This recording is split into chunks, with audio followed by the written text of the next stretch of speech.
Достар, қайырлы күн. Осындай жұмсақ әрі дәмді, тез жасалатын творожный булочкидің рецептімен бөліскім келіп отыр. Қолжетімді ингредиенттерден жасалады. Видеоны соңына дейін көрулеріңізді сұраймын. Алдымен қамырын дайындап аламыз.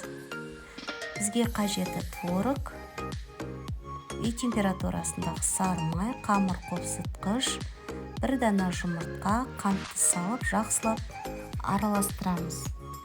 Блендермен араластырсаңыздар да болады. Мен қасықтың көмегімен араластырамын.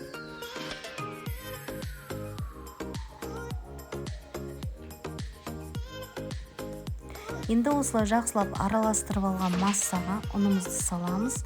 Сол жері түспей қалыпты. Осылай ұнымызды салып, жақсылап қамырды жұмсақ қылып илейміз. Міне осындай қамыр болып шығады.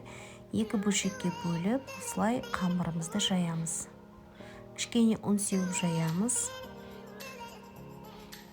Қалыңдығы 1 мм болады шамамен.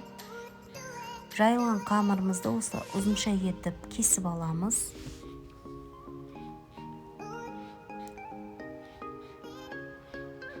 Енді арасына біз қант пен корицаны араластырып, осылай қасықпенен кесілген қамырларға осылай қасықпен жайып салып шығамыз. Корица ерекше дәм береді. Булочка дәмді болып шығады. Енді осылай қамырымызға осылай корица мен қант салынғаннан кейін жеке-жеке осылай булочкамызды орап шығамыз. Видеодағыдай орап бәрін дайындап аламыз. Противенге пергамент қағазын төсеп, осылай дайын болған булочкамыздың қамырларын реттеп салып шығамыз. Алдын ала пешімізді қыздырып қоямыз міндетті түрде.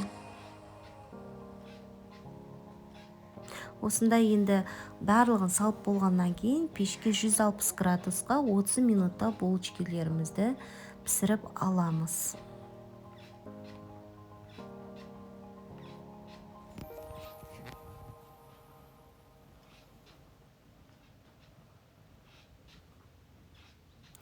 Неке дайын болды. Енді дайын болған булочкаларымызды алып тарелкамызға саламыз.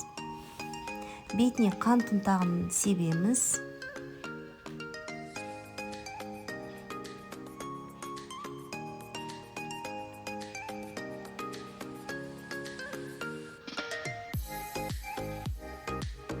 Дастарханға шайға ұсынамыз.